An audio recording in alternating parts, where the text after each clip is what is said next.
Yeah, Rucker, this was a fantastic game, and it's a series that people had circled on the calendars. This might be the best series in the entire first round, possibly throughout this entire 3-month run of playoff games, because this was a fantastic matchup. Two high-scoring teams that love to play with a lot of pace, get up and down the court, a NorCal rivalry. The Kings hosting the defending champion Warriors, and a historic night here at the Golden One Center. Let's show you how it all went down.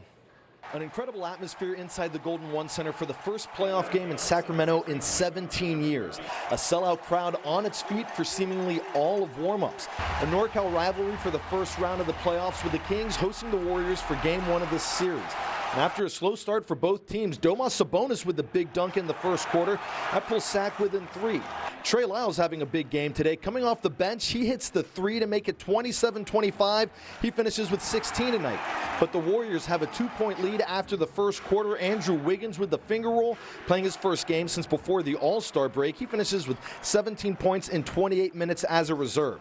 Alex Len, a surprise off the bench for Sacramento. A couple of dunks in the second quarter to tie things up at 35. 4 points, but more importantly, 7 rebounds. Then Stephen Curry from deep. That puts the Warriors up 45-44. Malik Monk making his playoff debut, the driving layup. Kings are down 53-51.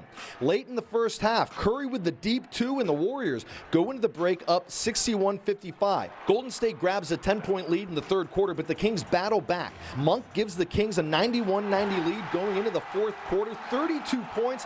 And how about his Kentucky teammate, De'Aaron Fox, taking over in the second half? The driving layup to go up 101-97, a game-high 38 points. And this is a back-and-forth game down the stretch. Klay Thompson from deep to go up 108-107, 21 for him. But here come the Kings in transition. Sabonis' dunk puts them up 119-114, a double-double for Sabonis, 12 points and 16 boards.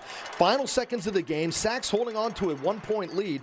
Golden State trying to grab the lead, but the 3 is off the mark, and the Kings come away with a 126-123 win to take a 1-0 lead in this series.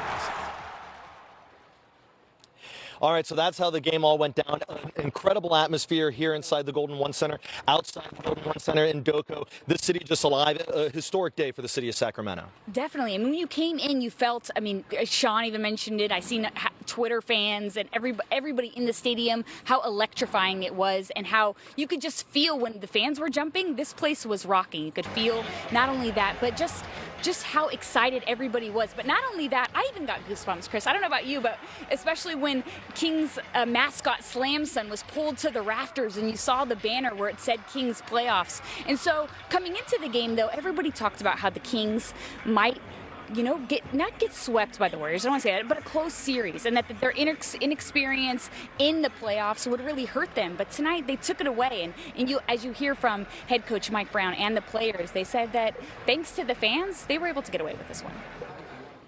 You know, I had a vision of what it would be like to make the playoffs here in Sac, and it was a lot of long days, just working and just being in the facility, being in these games. And so, you know, to run out there tonight and to see that and to see the fans, you know, it was exciting, but, you know, honestly, it was a little emotional, just being a part of that, and really just happy for the fans. And you can feel the energy. My son, Elijah, told me when he got to the building, he texted me right before the game. He said, "Dad, the energy in the air is unbelievable." And this is before tip-off, so you know, I applaud our fans. We're going to need them to continue to be there for us night in, night out. I actually thought it would be more Warriors fans in, because I've played them 4 times a year for the last 6 years, and I've seen it. But so I think Sacramento showed out tonight. I think it was Trey walked by and he was like, "Yo, this is the loudest arena that I've ever played in." And we've talked about that before. We know what this fan base is about and what they want to do. And like I said, we want to win for ourselves and for each other and for everybody in this organization. But doing this for the fans, just knowing the way that they support this team, you know, through thick and thin, like through really thin. I think it's just a testament to the way they are. Now, Sacramento fans are notorious for being some of the loudest, some of the most passionate fans. And you heard Fox say it. Trey Lyles came up to him and said, "This is the loudest arena I've ever played in."